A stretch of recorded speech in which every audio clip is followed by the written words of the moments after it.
రైతుల ప్రయోజనాలు ఫనంగా పెట్టి కేవలం కేసీఆర్ గారిని వ్యక్తిగతంగా ఆయనని ఇబ్బంది పెట్టాలి, కేసీఆర్ గారిని హింసించాలనేటువంటి ధోరణే తప్ప రైతులకు న్యాయం చేయాలనో ప్రజలకు మేలు చేయాలనేటువంటి చిత్తశుద్ధి ఈ ప్రభుత్వానికి లేకపోయింది.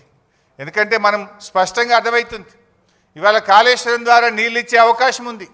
రాష్ట్రంలో వర్షాలు పడక కరువు పరిస్థితులు ఉన్నాయి, పంటలు ఎండిపోతూ ఉన్నాయి.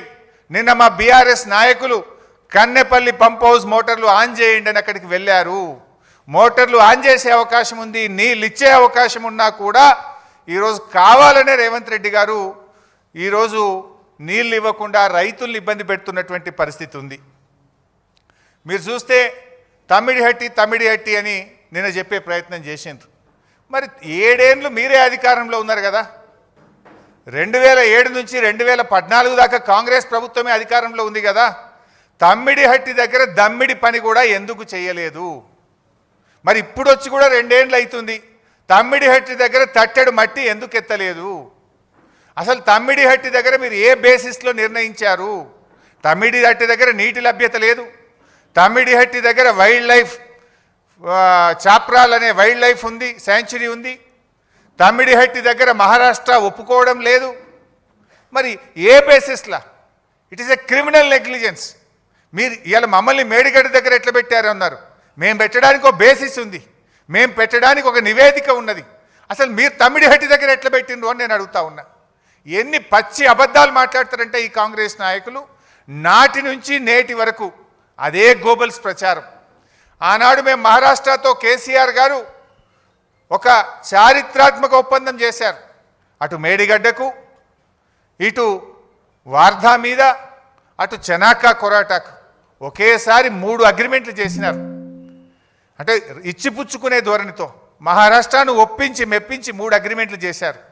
ఆనాడు ఉత్తమ్ కుమార్ రెడ్డి మాట్లాడతాడు, ఏమని మాట్లాడిందంటే, లేలే మేము ఆల్రెడీ 152 మీటర్లకు అగ్రిమెంట్ చేసినాం, నువ్వు ఎట్ట తగ్గించినవు అన్నాడు.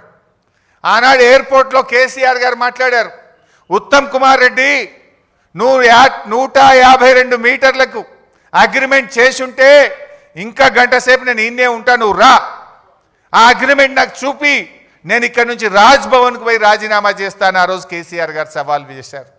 ఇది నేను నోటి మాట చెప్తలే, నా వీడియో కూడా మీరు చూడండి కావాలంటే. ఆనాడు కేసీఆర్ గారు బేగంపేట ఎయిర్పోర్ట్లో ఆనాటి ఉత్తమ్ కుమార్ రెడ్డి ఫేక్ మాటలకు, గోబల్స్ మాటలకు ఏ రకంగా సవాల్ విసిరినారో ఒక్కసారి చూద్దాం.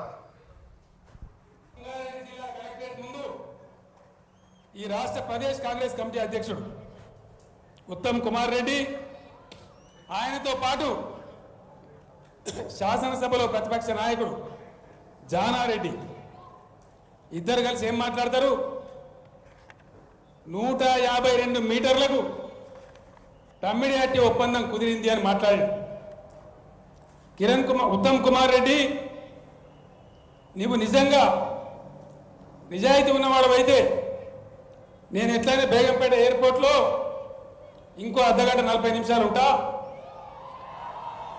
నీకు దమ్ముంటే ఆ ఒప్పందం కాగితం తీసుకొని బేగంపేట ఎయిర్పోర్టుకు రా. ఒకవేళ అది నిజమే అయితే ఇక్కడి నుంచి నేను ఇంటికి పోను, రాజ్భవన్కు అయినా రాజీనామా సమర్పిస్తాను మనవి చేస్తా ఉన్నాను.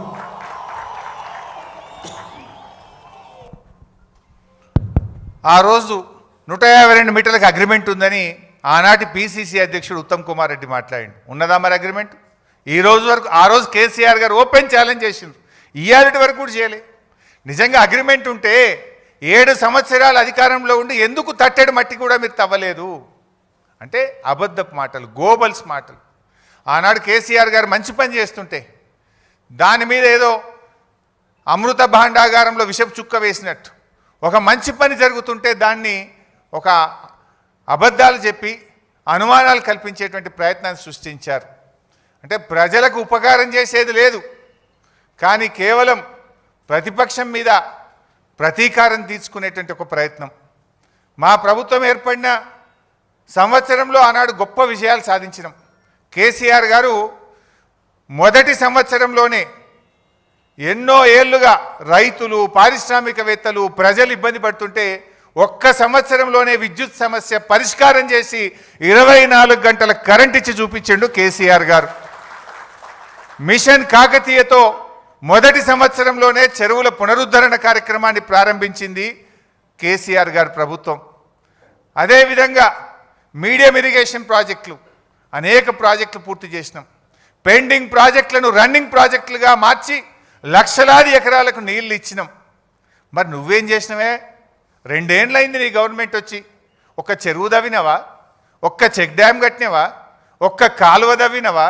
ఒక్క ఎకరానికన్నా నీళ్ళు ఇచ్చినవా అని నేను అడుగుతా ఉన్నా. మీరు ఎంతసేపు కేసులు పెట్టుడు, కమిషన్లు వేసుడు తప్ప నువ్వు యాన్నన్న ఒక రైతుకు ఒక్క ఎకరానికి నీ 2 ఏండ్ల